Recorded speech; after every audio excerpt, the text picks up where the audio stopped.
और आपको सीधे लिए चलते हैं इस समय अहमदाबाद, जहां नेता प्रतिपक्ष और कांग्रेस के वरिष्ठ नेता राहुल गांधी बोल रहे हैं। कुछ महीने पहले मैंने पार्लियामेंट हाउस में भाषण दिया था। मोदी जी के सामने कहा कि मोदी जी आप जाति जनगणना कराइए, देश को मालूम होना चाहिए इस देश में दलित कितने हैं,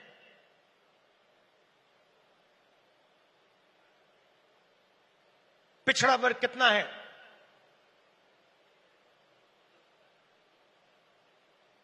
अति पिछड़ा कितना है, अति दलित कितने हैं, आदिवासी कितने हैं, माइनॉरिटीज कितने हैं, गरीब जनरल कास्ट के कितने लोग हैं।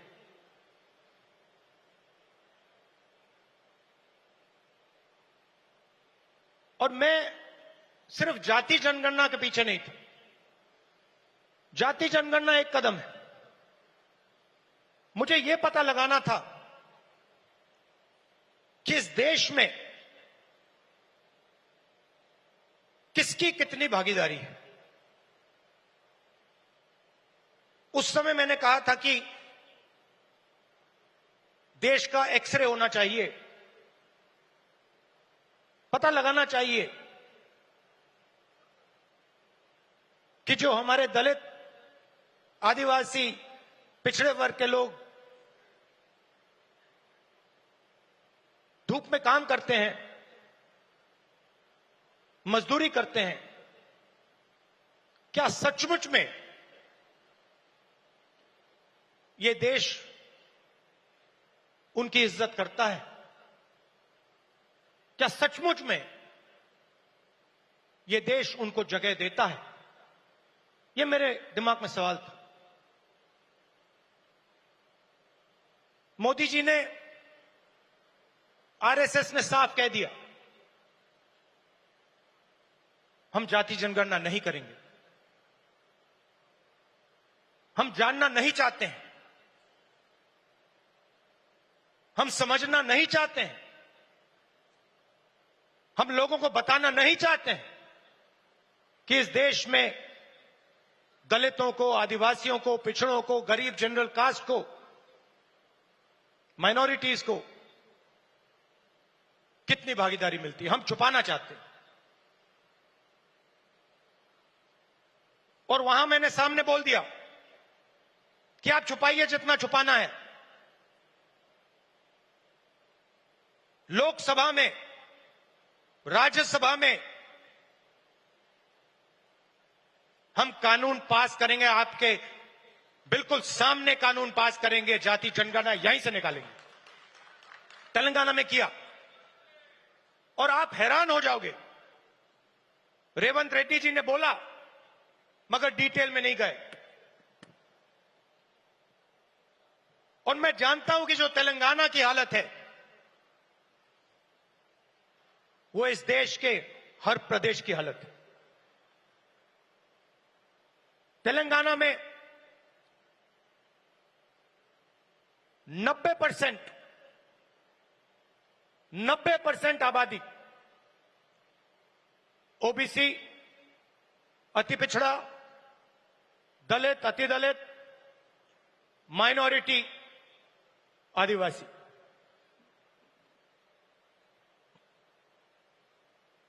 तेलंगाना का कॉर्पोरेट सेक्टर देखिए, मालिकों की लिस्ट, सीईओज की लिस्ट, सीनियर मैनेजमेंट की लिस्ट, 90% में से आपको एक व्यक्ति नहीं मिलेगा।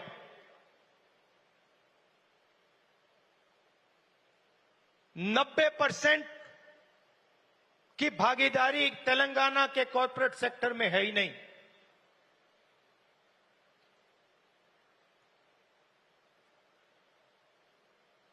आजकल 21वीं सदी में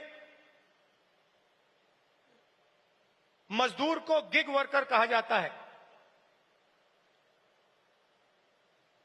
वो घरों में खाना ले जाते हैं, घरों में खाना पकाते हैं,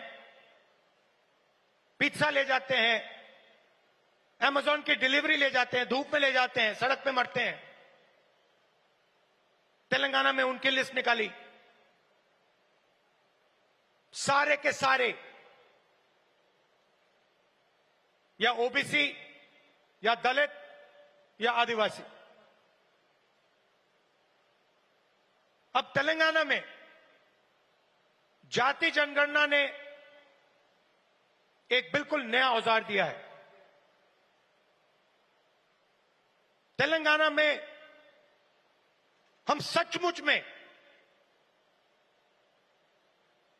विकास का काम कर सकते हैं। तेलंगाना में हम पिन पॉइंट एक्यूरेसी के साथ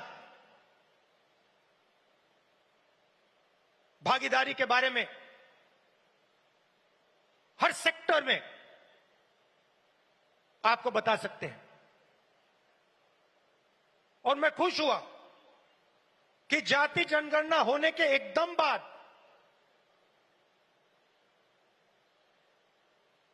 हमारे चीफ मिनिस्टर ने और हमारी टीम ने ओबीसी रिजर्वेशन को 42% तक पहुंचा दिया है।